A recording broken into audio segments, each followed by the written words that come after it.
وحده لا شريك له وأشهد أن محمدا عبده ورسوله وبعد.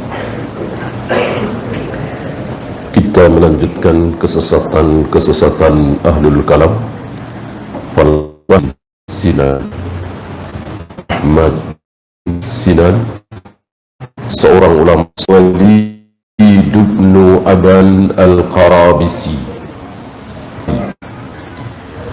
Beliau menceritakan tentang keadaan pamannya, paman tapi dari ibunya, bukan dari ayahnya. Kalau dari ayahnya kan na'am, ini khal. Namanya Walid bin Aban Al-Qarabisi, bukan Husain Al-Qarabisi, beda. Husain Al-Qarabisi yang bertaubat di hadapan Imam Syafi'i. Ini Al-Walid bin Aban Al-Qarabisi. Falamma hadaratul wafatu, ketika Al-Qarabisi ini di penghujung hidupnya, hadaratul wafat, menjelang kematian beliau, mungkin sudah sangat tua atau sakit keras, tidak ada harapan sembuh, tapi masih bisa bicara. Qala li banihi, dia kumpulkan anak-anaknya, lalu dia berkata di hadapan anak-anaknya, diawali dengan pertanyaan, ta'lamuna ahadan a'lama bil kalami minni. Wahai anak-anakku, apakah kalian tahu ada yang lebih alim, ada yang lebih berilmu dalam masalah ilmu kalam dari aku? Ada yang lebih berilmu dari aku dalam masalah ilmu kalam? Dan beliau luar biasa mempelajari ilmu kalam, falasifah. Dijawab oleh anak-anaknya, lah, tidak. Berarti anak-anak ini faham betul siapa ayahnya, pembesar ilmu kalam, pembesar falasifah, ilmu filsafat, ilmu yang berbicara tentang sesuatu tanpa dalil. Kalau berbicara tentang dunia barangkali, ini berbicara tentang Allah, berbicara tentang surga, berbicara tentang neraka, berbicara tentang syariat Islam, tapi hanya modal syariah kepada Nabi SAW. Ketika para sahabat merasa bahwa ucapan Nabi, pidato Nabi, ceramah Nabi waktu itu seolah-olah perpisahan. Nah, disitulah para sahabat memohon kepada Nabi, ya Rasul, berikanlah wasiat kepada kami. Mulailah Nabi memberikan wasiat, usikum bitaqwallah wasam'i wa ta'ati, dan seterusnya, aku wasiatkan kepada kalian bertakwa kepada Allah, mendengar, taat kepada pemimpin, dan seterusnya. Ya, walaupun secara hakikat ucapan Nabi selama 23 tahun adalah wasiat, karena harus ditaati sepanjang umur kita. Kalau orang tua kan tidak. Apakah ketika orang tua berbicara pasti isinya ajaran? Tidak, bisa iya, bisa tidak. Nabi iya, setiap kali Nabi berbicara maka isinya ada ajaran syariat. Jangankan beliau berbicara tentang halal haram, tentang hak batil, beliau diam. Mulia di umat ini adalah Abu Bakar, kemudian Umar, kemudian Utsman. Fa inni usikum, aku akan memberikan wasiat kepada kalian, wahai anak-anakku, atakbalu, apakah kalian mau terima? Apakah kalian mau terima? Dijawab oleh anak-anaknya, na'am, ya. Mari kita lihat wasiat terakhir pembesar ilmu kalam. Apa coba kita lihat?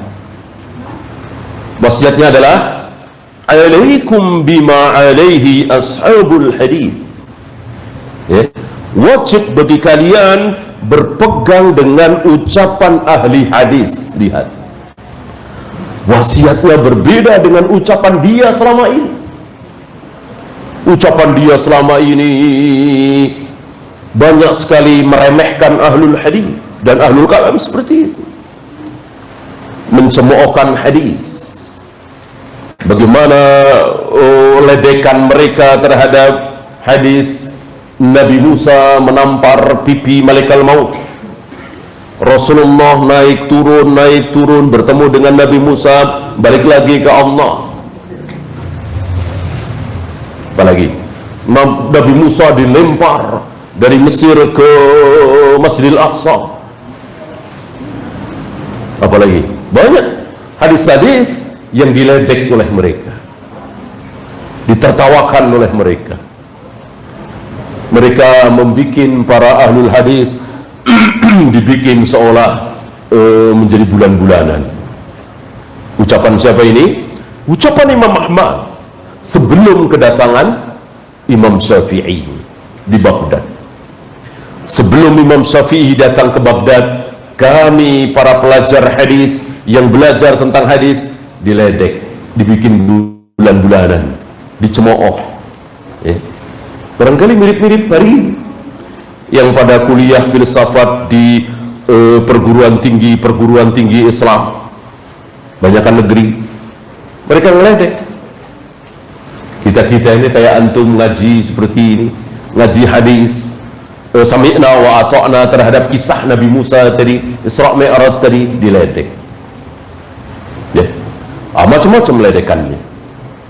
Termasuk ini. Tapi begitu saat-saat menjelang mati, justru dia mengatakan alaikum bima alaihi ashabul hadith. Wajib bagi kalian untuk berpegang teguh dengan ucapan keyakinan ashabul hadith.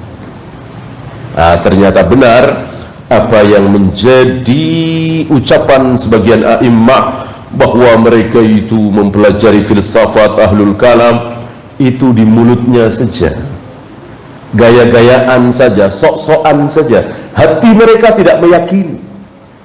Rupanya sedikit dari hati mereka masih bersih. Tapi karena tadi kesombongan mereka, soal dan seterusnya, maka mereka pertahankan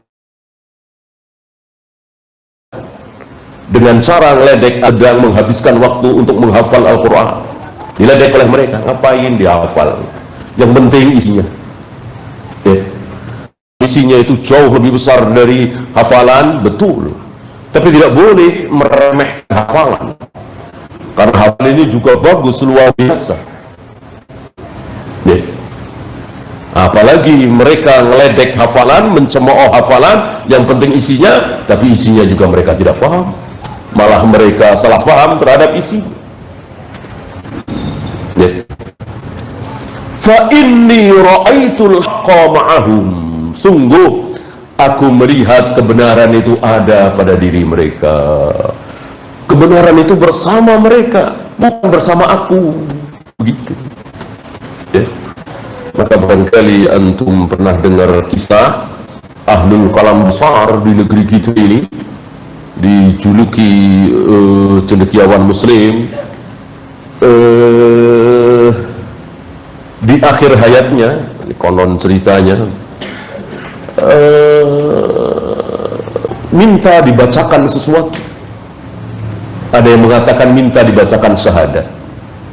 Ini bukti bahwa mereka di hati kecil mereka mengaku bahwa apa yang mereka pelajari, apa yang mereka geluti selama ini nggak ada faedahnya. Seandainya mereka baca ayat, baca hadis, baca ayat, baca hadis, diimani sebagaimana pemahaman para sahabat, tentu cukup. Ini tidak. Habis waktu mereka untuk berfikir sesuatu yang Allah dan Rasulnya tidak menyuruh kita berfikir. Ini sedikit kisah tentang tokoh ahlul kalam Al-Qarabisi yang mengaku kesesatannya di akhir hidupnya. Dan ini bukan cuma ini. Ya, Al-Ghazali kan sudah kita bahas bagaimana Imam Ghazali penyesalan beliau telah belajar ilmu filsafat, ilmu kalam. Sekarang kita lanjut ke Abul Ma'ali. Abul Ma'ali Al-Juwaini. Masih ingat siapa? Belum lama kita bahas tentang beliau. Abul Ma'ali Al-Juwaini ini ahlul kalam yang akhirnya bertaubat hanya gara-gara seorang anak muda bernama Hamdani, dan dia sering mengatakan hayyarani Hamdani, hayyarani Hamdani, aku dibikin sadar, aku dibikin kaget, aku dibikin terkejut oleh Hamdani. Ya, saya harap antum masih ingat kisahnya, ya. Dan begitulah para a'immah sering menyebut seseorang yang berkesan di hatinya dalam kebaikan, ya, termasuk Imam Ahmad. Ketika keluar dari penjara, beliau menyebut-nyebut seorang penjahat atau pencuri.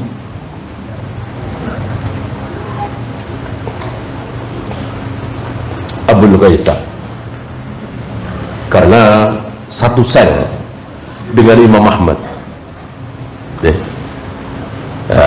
Sering diucapkan ini, rahimahullah Abul Ghaisam, rahimahullah Abul Ghaisam.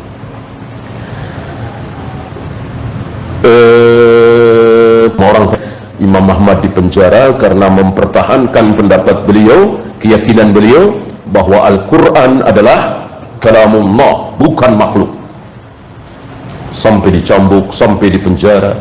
Nah, Abul Ghaisam ini memberikan semangat.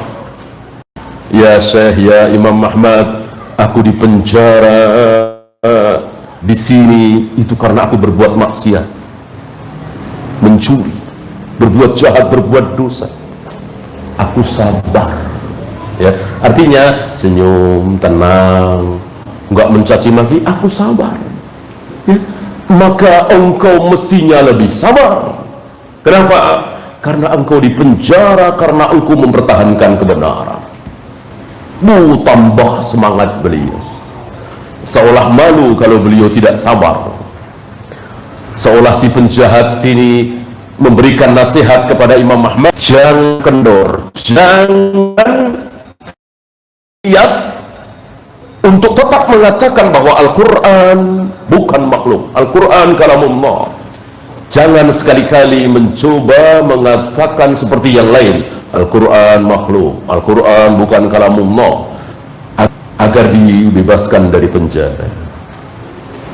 Ya, termasuk Abul Ma'ali Al-Juwaini yang sering mengucapkan hayyarani Hamdani, hayyarani Hamdani. Ya, kisahnya antum masih ingat, ketika Al-Juwaini ini berbicara bahwa Allah tidak di atas, Allah tidak di bawah, Allah tidak di kiri, Allah tidak di kanan, dan seterusnya. Ahlul kalam, falasifah, menghasilkan firqah bermacam-macam, salah satunya ini. Lalu beliau dikagetkan, dikejutkan oleh ucapan Hamdani memohon kepada Al-Juwaini ini untuk jujur di dalam hati, untuk tidak membayangkan di dalam hati bahwa Allah itu di atas. Tolong bayangkan bahwa Allah itu sedang di pojokan sana, sedang ada di sebelah sini, sedang di situ, sedang di belakang. Luar biasa. Beliau terkaget-kaget dengan ucapan ini, karena memang tidak bisa. Termasuk saya, antum, dan siapapun, bahkan orang-orang kafir, untuk tidak membayangkan bahwa Allah itu di atas, gak bisa. Ini fitrah manusia, sesuai dengan dalil bahwa Allah itu berada di atas. Ya. Maka yang pernah saya sampaikan kepada antum, ada seorang da'i yang menolak kalau Allah itu berada di atas. Allah itu ya tidak bertempat, tidak di mana-mana, atau ada di mana-mana, bukan di satu tempat, bukan di atas. Di lain kesempatan, si da'i ini mengatakan, kita semua serahkan kepada Allah sambil nunjuk ke atas. Allah sambil nunjuk ke atas. Ini fitrahnya tidak rusak, yang rusak pelajarannya. Sama dengan Al-Juwaini ini, Abul Ma'ali ini, yang dia pelajari rusak, tapi fitrahnya tidak rusak. Maka dia mengaku kebenaran Hamdani dan akhirnya bertaubat. Kali ini beliau akan bercerita kepada kita bagaimana perjalanan hidup beliau secara ringkas. Kata beliau, kata Al-Juwaini, Abul Ma'ali Al-Juwaini, laqad jultu ahlal Islam jawlatan, aku telah berkeliling ke negeri-negeri Islam, ke Mesir, Syam, Irak, Mekah, Madinah, dan seterusnya. Wa ulumahum, aku mengelilingi bagaimana ilmu-ilmu mereka. Wa rakibtul bahral a'zam, aku mengarungi lautan yang luas. Wa gustu fil ladzi nahau anhu, aku lakukan sesuatu yang mereka larang. Kan ada larangan-larangan dari para ulama, jangan berpikir tentang Allah, jangan berpikir tentang Khaliq, sami'na wa ata'na terhadap dalil, dilanggar oleh Al-Juwaini ini. Kullu dzalika fi talabil haq, itu semua aku lakukan dalam rangka mencari al-haq, kebenaran. Wa haraban minat taqlid, dan itu semua aku lakukan dalam rangka menjauhkan diri dari taklid. Nah, kan sudah kita bahas dua pintu besar iblis untuk menyesatkan manusia. Yang satu terlalu ke kanan, yang satu terlalu ke kiri. Yang terlalu ke kanan sudah selesai kita bahas, tentang jumud, taklid. Kebenaran ada pada guru-guru kami, syekh-syekh kami. Apapun yang dicontohkan oleh syekh kami itu sebuah kebenaran. Ini adalah pintu iblis. Maka ada dalil tolak, sabda Nabi tolak, ayat tolak, atau minimal ditakwil, atau minimal syekh-syekh kami lebih tahu tentang ayat itu, syekh-syekh kami lebih tahu tentang hadis itu. Padahal jelas, waqful liha jazzus sawari khaliful yahud khaliful nasara, panjangkan jenggot kalian, rapikan kumis kalian, selisihilah Yahudi, selisihilah Nasrani, Majusi. Perintah yang sangat jelas untuk tidak memotong jenggot. Tapi berhubung melihat syekh-syekh mereka, guru-guru mereka semua mengerok jenggot habis, mereka mengatakan seperti itu. Guru-guru kami, syekh-syekh kami, kiai-kiai kami lebih tahu tentang hadis itu daripada kita semua. Habis gara-gara taklid. Ini pintu besar iblis. Ini pintu satunya lagi, ada dua pintu kan, ada dua jalan. Ini yang kebalikannya, anti taklid. Sampai kepada para sahabat, bahkan kepada Nabi, nggak mau taklid. Luar biasa bodohnya. Haraban minat taklid, dalam rangka lari dari taklid. Waqad raja'tu anil kulli, sekarang aku rujuk, aku tinggalkan semua keyakinanku. Apa yang aku pelajari, apa yang aku yakini, apa yang aku katakan, semua aku tinggalkan. Ila kalimatil haq, menuju satu kalimat yang hak. Taubat rupanya beliau. Barangkali diawali oleh Hamdani tadi. Segala sesuatu kan ada asbab. Ini salah satu asbab. Alaikum bidinil azaiz, wajib bagi kalian, masih kata-kata beliau memberikan wasiat, wajib bagi kalian untuk berpegang teguh dengan agamanya orang-orang tua, ajaiz, ajuz, orang-orang yang sudah tua. Karena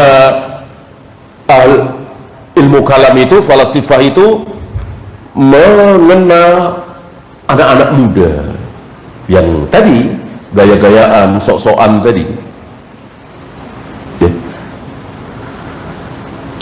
Nah, ada pun orang-orang tua tidak. Dan yang disebut-sebut bersih dari subhat ahlul kalam itu orang-orang mana kemarin? Naisabur. Naisabur, agak kota tapi agak tidak terjangkau, tidak didatangi oleh ahlul kalam. Mungkin tempatnya memang tinggi, dingin, ya, selamat.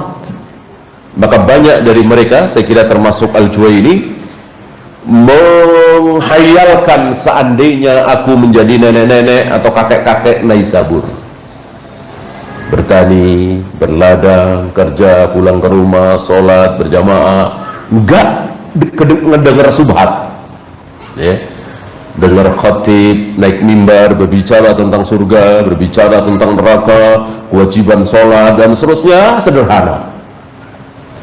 Sementara kaum terpelajarnya ini berbicara tentang filsafat yang seolah tampil sebagai intelek. Kalau Allah punya tangan berarti, kalau Allah punya wajah berarti, kalau surga begini, kalau neraka begini, berpikir sesuatu yang Allah dan Rasulnya tidak menyuruh dia untuk berpikir. Fa illam yudriknil haqqu bilatifi birrihi, seandainya al-haq itu tidak datang kepadaku, tidak dibawakan oleh Allah, latifi birrihi, salah satu sifat Allah al-latif, lembut, yang orang tidak tahu. Orang tidak tahu bahwa si fulan yang sedang minum khamr ini atau yang sedang berjudi ini dengan perantara yang sangat lembut, nggak ada yang tahu, Allah akan berikan hidayah kepada dia sehingga bertaubat. Akhirnya akan bertaubat. Allah tahu, latif, lembut sekali. Ini bahasa Al-Juwaini, ya. Fa'amuta ala dinil ajaiz, dan seandainya aku tidak mati di dalam agama orang-orang dinya, aku tidak mati di dalam agama orang-orang tua, para orang-orang tua, tentu yang dimaksud salaf, sebelum terkena subhat falsifah ini. Wa yahtim akibata amri indar rahili bi kalimatil ikhlas, dan aku tidak berakhir dengan kalimat ikhlas, tidak berakhir dengan la ilaha illallah. Fal wailu ibnil Juwaini, maka celaka bagi Ibnul Juwaini. Ini ucapan beliau menyesali bagaimana habis waktu beliau untuk belajar ilmu kalam falasifah. Wa kana yaqulu li ashabihi, masih ucapan beliau menasihati sahabat-sahabatnya, ya ashabana, wahai para sahabatku, la tastagilu bil kalam, jangan sekali-kali kalian menyibukkan diri dengan ilmu kalam. Lihat, sadar, lalu memberikan nasihat kepada teman-temannya, la tastagilu bil kalam, jangan kalian menyibukkan diri dengan ilmu kalam. Falau araftu anna al kalama yablughu bima balagha, seandainya aku tahu bahwa akhirnya ilmu kalam itu akan sampai kepadaku seperti ini, maka aku tidak akan menyibukkan diriku dengan ilmu kalam sedikit pun. Menyesal rupanya. Jadi begitu masuk, terus dibawa kepada penasaran. Ya. Kalau sekedar sehari dua hari, sekalimat dua kalimat, selembar dua lembar barangkali, tapi ini terus. Kalau aku tahu akhirnya seperti ini, aku tidak akan pernah belajar ilmu kalam sedikit pun. Mirip Imam Ghazali. Penyesalan beliau di akhir kehidupan beliau telah mempelajari ilmu kalam, walaupun tidak ada bukti. Tidak seperti Abu Hasan Asy'ari, itu punya bukti tertulis. Setidaknya ada 3 kitab. Ada Maqalatul Islamiyyin, ada Maqalah ala Ahli Saghar, ada Al-Ibana fi Usulid Diyanah. Ini setidaknya 3 kitab yang ditulis oleh beliau yang menjadi. Adapun Imam Ghazali tidak ada. Tidak ada kitab yang beliau sempat tulis. Beliau keburu wafat, ya, dalam usia yang belum begitu tua, ya.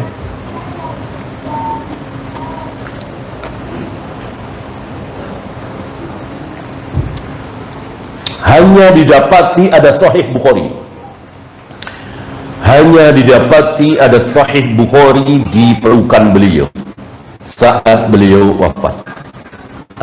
Ini membuktikan bahwa beliau mulai baca-baca hadis, beliau mulai membuka-buka Sahih Bukhari. Ini sesuatu yang tidak menjadi kebiasaan Ahlul Kalam. Ahlul Kalam tidak suka baca-baca hadis seperti itu. Cukup ayat Al-Quran dilarikan kemana-mana dan mudah. Kalau hadis sulit, ya. Kalau ayat Al-Quran mudah. Lil Qur'ani wujuh, kata para ulama. Al-Quran mempunyai banyak wajah, mau dilarikan kemana saja bisa. Waktu itu pernah kita bahas, ya. Yang tidak sholat, yang tidak puasa, ada ayatnya enggak?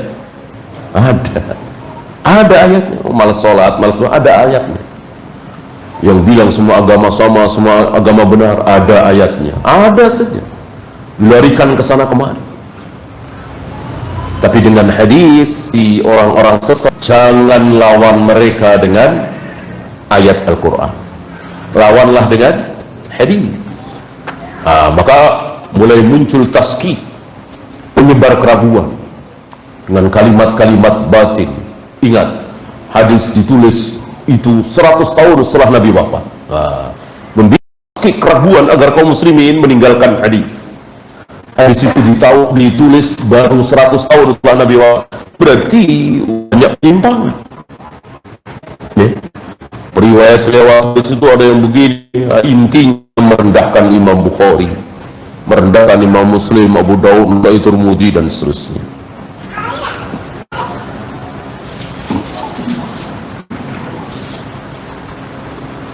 Waqala Abul Wafa ibn Aqil li ba'tabihi. Abul Wafa bin Aqil kata kepada sahabat-sahabat, sebagian sahabat-sahabat beliau, ana aqta'u anna sahabata matu. Aku berani pastikan, yakin bahwa ketika para sahabat meninggal, ma'arafu al-jauhar wal-arad, mereka tidak tahu jauhar itu apa, arad itu apa. Yang diucapkan oleh Rasul dan para sahabat kan Allah bersemayam di atas arsy, Allah turun ke langit dunia setiap sepertiga malam, Allah menciptakan Adam dengan kedua tangannya, Allah akan menggulung langit dengan tangan kanannya, Allah membolak-balikkan hati manusia dengan 2 jarinya, Allah akan menghentikan geraman jahanam dengan telapak kakinya. Itu yang keluar dari lisan Nabi sallallahu alaihi wasallam, diyakini oleh para sahabat. Enggak ada Allah itu tidak jauhar, Allah itu tidak arad, enggak ada. Allah itu bukan benda, Allah itu bukan zat, Allah itu bukan. Sesuatu yang tidak pernah keluar dari lisan Nabi sallallahu alaihi wasallam. Sementara yang keluar dari lisan Nabi seperti tadi, mereka enggak singgung-singgung.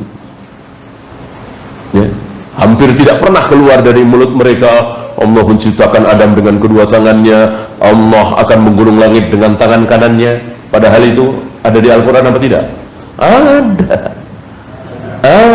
Tapi mereka tidak ucapkan itu, mereka tidak masyhurkan. Ini kecurangan mereka, tidak konsekuen mereka.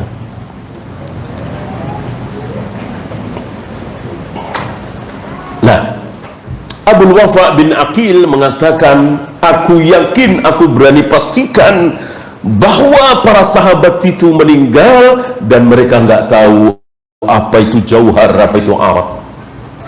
Berarti para sahabat bodoh, para sahabat tidak berilmu, para sahabat tidak benar pemahaman agamanya karena nggak tahu apa itu jauhar, apa itu arab. Fa in radita an takuna mithlahum, jika kalian ingin seperti mereka. Kalau yang waras siapa? Yang tidak ingin seperti para sahabat. Saya kira hanya orang-orang Rafidhah dan orang-orang yang tidak waras yang mengatakan, aku nggak mau seperti Abu Bakar, aku nggak mau seperti Umar, aku nggak mau seperti Utsman, aku nggak mau seperti Bilal. Hanya orang-orang yang tidak waras, kecuali Rafidhah tadi. Kata beliau, fa in radita an takuna mithlahum, jika engkau ingin menjadi seperti mereka, fakun, jadilah seperti mereka. Nggak usah tahu apa itu jauhar, apa itu arab, apa itu benda zat ini segala macam tentang Allah, nggak perlu tahu, nggak usah dipelajari.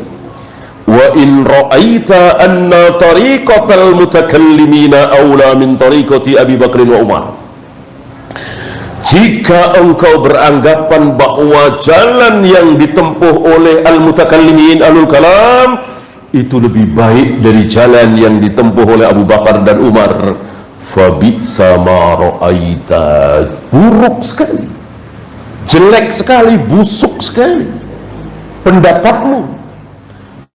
Bagaimana ahlul kalam itu lebih baik dari Abu Bakar dan Umar?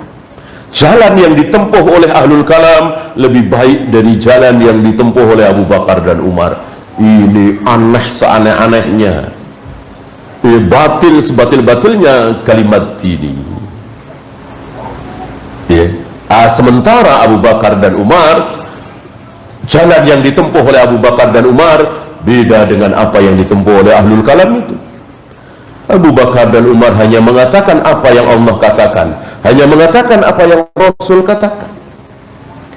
Allah menciptakan Adam dengan kedua tangannya, ya sudah, katakan bahwa Allah memiliki tangan dua, Allah memiliki tangan kanan, Allah memiliki tangan kiri. Nanti dulu, butuh hadis sahih.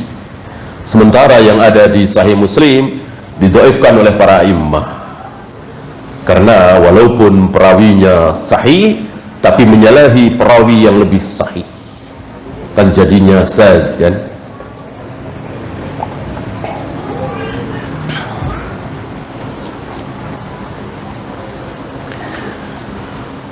Waqal, beliau melanjutkan, atau mungkin ucapan beliau di kesempatan lain, waqad afdal kalamu bi ahlihi ila sukuk. Ilmu kalam ini menjadikan seseorang ragu. Tadi jadi ragu, berbicara tentang Allah sesuai dengan ilmu mereka. Allah nggak mungkin begini, Allah nggak mungkin begini, Allah nggak mungkin begini, sesuai akal mereka, pelajaran mereka, tidak sesuai dengan dalil. Akhirnya mendatangkan keraguan. Wa katsirin minhum ilal ilhad, dan banyak dari mereka yang akhirnya menjadi ateis, mulhid, gara-gara itu. Ya, tusammu rawaihul ilhad min falatati kalamil mutakallimin, dari ucapan kesalahan ucapan orang-orang ahlul kalam itu tercium bau ateisnya. Ya, gara-gara belajar tentang Allah, awalnya niatnya baik, tapi belajarnya tanpa dalil, belajarnya nggak pakai ilmu, ngarang, berpikir, peras otak. Dan asalnya mereka ini tidak puas apa yang syariat sendiri puas. Para nabi, para rasul puas, Abu Bakar, Umar, para sahabat, para tabi'in puas, mereka nggak puas. Ya. Para nabi, para rasul, para sahabat puas dengan syariat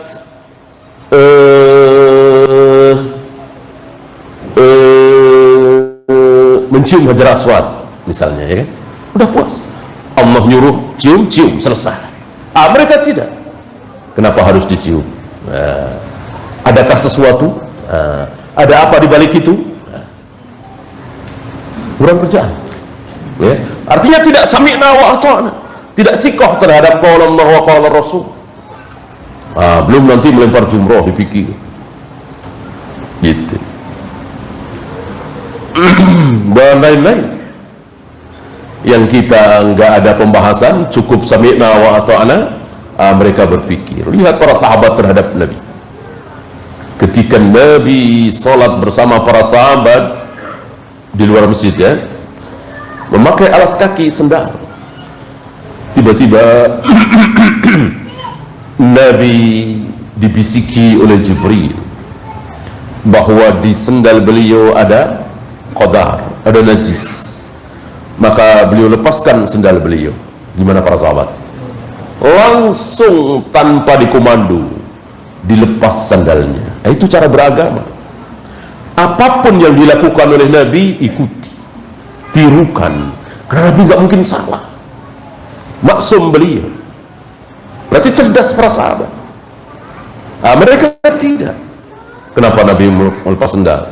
Kenapa Nabi menyuruh kita menunjuk dengan jari? Kenapa Nabi ini? Kenapa Nabi? Ya. Sesuatu yang Allah dan Rasulnya saja tidak memerintahkan. Wa laysa fi quwwatil aqli idraku ma 'inda Allah minal hikmati allati infarada biha. Bukan termasuk kekuatan akal mengetahui sesuatu yang Allah sendiri yang tahu dan Allah rahasiakan itu. Kok kita pengen tahu? Berarti akalnya hebat? Tidak hebat. Justru yang hebat sudah diam, sami'na wa ata'na. Ya. Ini masalah gaib, ini masalah akidah, ini masalah tauhid. Kecuali masalah dunia, silahkan berfikir. Ya. Wala akhrajal bari min ilmihi li khalqihi ma 'alimahu huwa min haqa'iqil umur. Banyak sekali sesuatu yang Allah rahasiakan. Manfaat mencium hajar aswad, manfaat melempar jumrah, manfaat salat, bahkan manfaat tayamum, Allah rahasiakan. Bagaimana sudah Allah rahasiakan lalu dikorek-korek? Nggak akan tahu kita manfaat itu semua. Sudah sami'na wa ata'na. Ya. Sabar nunggu hari kemudian. Nanti di hari kemudian akan dibongkar semua oleh Allah, akan ditampakkan oleh Allah. Baru di situ kita terkagum-kagum, kita akan manggut-manggut, kita akan puas mendapatkan penjelasan langsung dari Allah. Ini rupanya kenapa hajar aswad harus dicium, kenapa jumrah harus dilempar, kenapa tayamum harus pakai debu. Nanti akan kita nikmati. Bukan di sini. Di sini kita harus sabar. Ya, ini beda dengan hikmah. Hikmah memang ada, tetapi tidak semua kita harus tahu. Ya, dan bisa muncul belakangan, bisa, artinya manfaat saja bukan tujuan. Ya, manfaat sujud lama bagi wanita yang sedang hamil misalnya, kan sudah mulai ditemukan itu. Ya, manfaat sering-sering menekuk jari kaki kanan, ya, adakah manfaatnya? Pasti ada. Kalau tidak ada, berarti Allah tidak maha hikmah karena menyuruh sesuatu yang sia-sia. Ada, hanya kita harus sabar ya. Nah, kalau toh ada ahli yang menemukan, itu hikmah saja, manfaat saja, bukan tujuan.